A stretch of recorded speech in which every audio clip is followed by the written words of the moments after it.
Hi, Sam. Hi. Sure. So I know it's like time of COVID and everything. You start to get used to what you look like, and I realize that my head always kind of looks like I'm slightly off. Like it's like at a slant on my face. So like you can see it, this eyebrow, and then when I smile, it goes away. Well, from COVID, I would definitely, yeah, I think my face swelled with my fatness. Just possible. I don't know. I just think it's Actually, one I of blame those that on the things. ex-boyfriend. You start you start to just kind of notice things during COVID, and like things that you just didn't notice before. And part of that for me was just like I did a lot of meet and greets during COVID, so I had a lot of moments where I was like, if I smile, my face looks even. What happens after? What happens after? What exactly does that mean, Mina? This is your topic. So inspired by what happens after we're done with relationships to our partners, what we've seen happen in our past. What happens when after we're done with you? Oh, that sounds messed up. Okay, sounds messed up, but which Sam brought up a good point. Also, probably helps you understand a little bit about your gift. So yeah, so I think that there's something interesting to be said about this, because everybody's like, well, I'm not gifted, and you have said something that I really agree with, that we're all gifted in some sort of way. I just think some of our gifts are not as prevalent. Like, I can't read your mind, and I don't want to. But we all have our gifts of things that we're good at. Like, some people are really good with animals. Maybe you are an animal whisperer. Maybe you are really good with plants and vegetation. It's like these things that we kind of take for granted, but things that we are actually gifted at. So, for instance, I'll give you a quick example. I grew up around artists. I've always been around artists. Your mom was theater also, right? My mom was the theater professor, and I grew up around artists. I grew up around academics. I grew up around musicians and artists and people that were just constantly exploring art. And those are the people that I naturally gravitated to as well. It's something I just loved being around. But as I got older, I realized like I didn't want to do that for a living.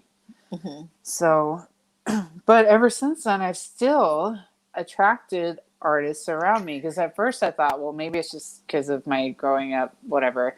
But I realized that I have some muse-like tendencies, and we didn't figure this out until I met Mina, and one day she said, "You're a muse," and I was like, no. Like, that seems way too egotistical. That is not true. That's not real. But the more I thought about it, the better it kind of, even if it's true or not, who gives a shit? It made me feel better. I was just like, oh, this is. But even looking at your ex relationships, which is what we'll go into, we were able to see it. But to confirm it, you actually stayed at my house one time in Ensenada, and I remember my girl's sleeping, right?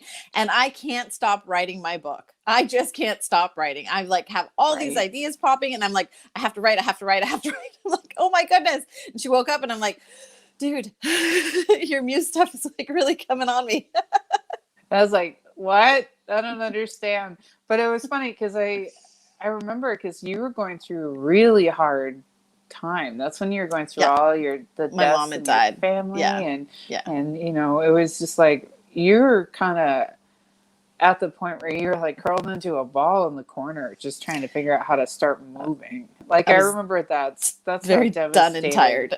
Yeah, you were devastated, and I'm not going to put that lightly, because I remember it, and I remember going, my poor friend, I need to go visit her. And I went to visit you, and I showed up, and I immediately fell asleep.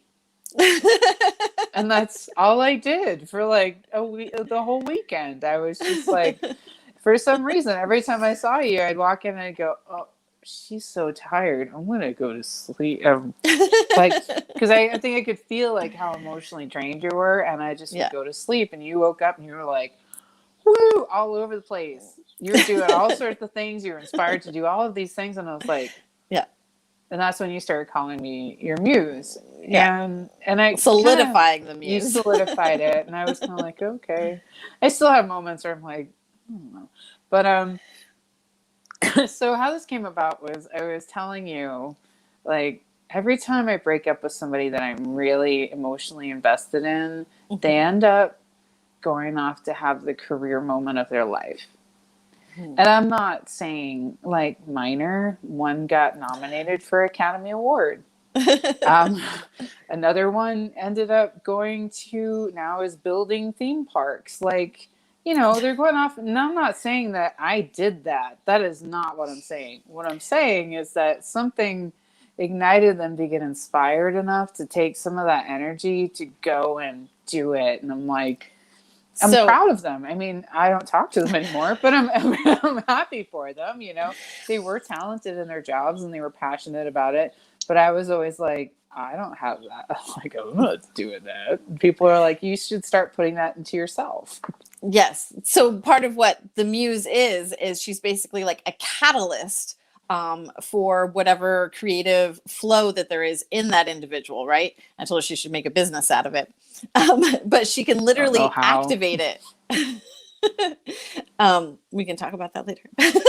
So she can literally activate that in a person, which is awesome and it's phenomenal, right? So that is her.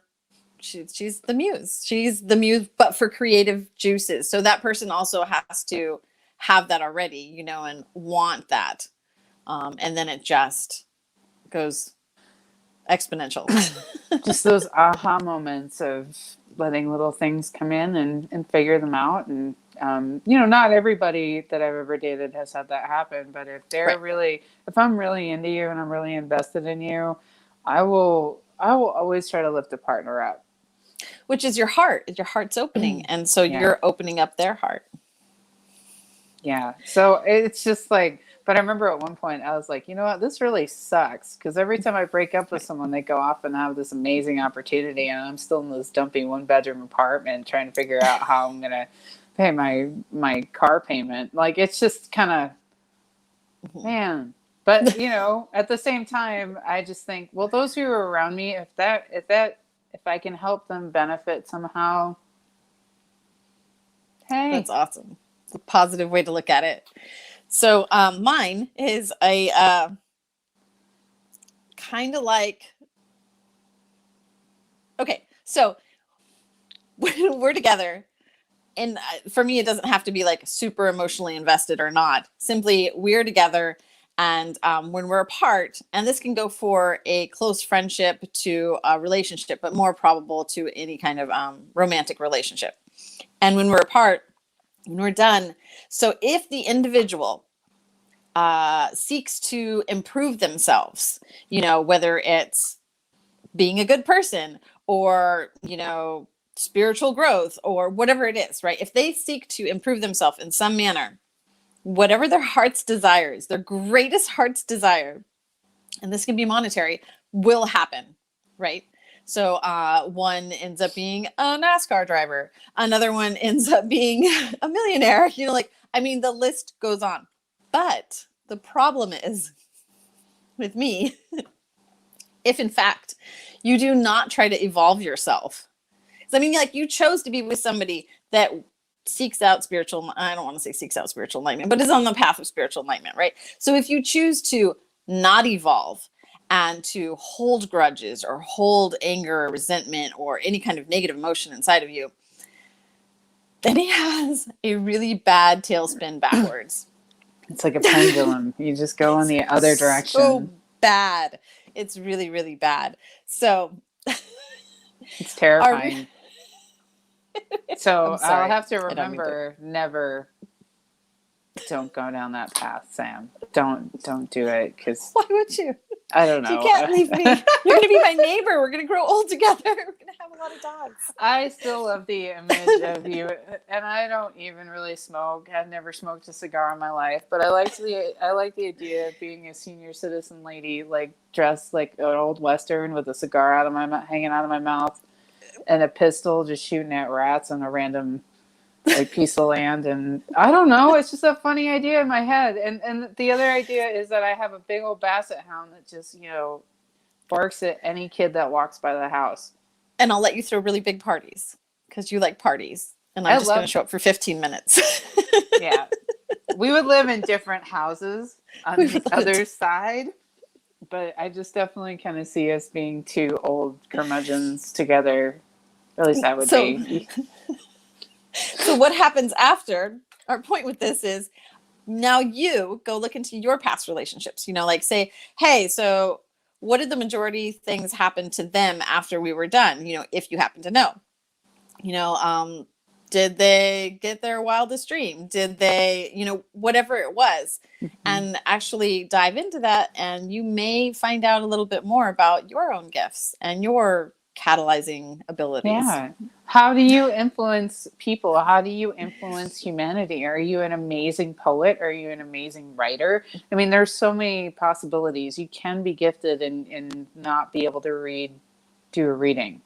Because if you ever saw me try to do a tarot reading... Oh my gosh, we should do that next. No, we shouldn't, because it's always going to be, I don't know. Did you ever see Ron Weasley try to do a tea leaf reading in the movie Harry Potter? I don't remember it, but I mean, there's this whole scene where he's trying to interpret these tea leaves, and all he can say is, "You're gonna suffer,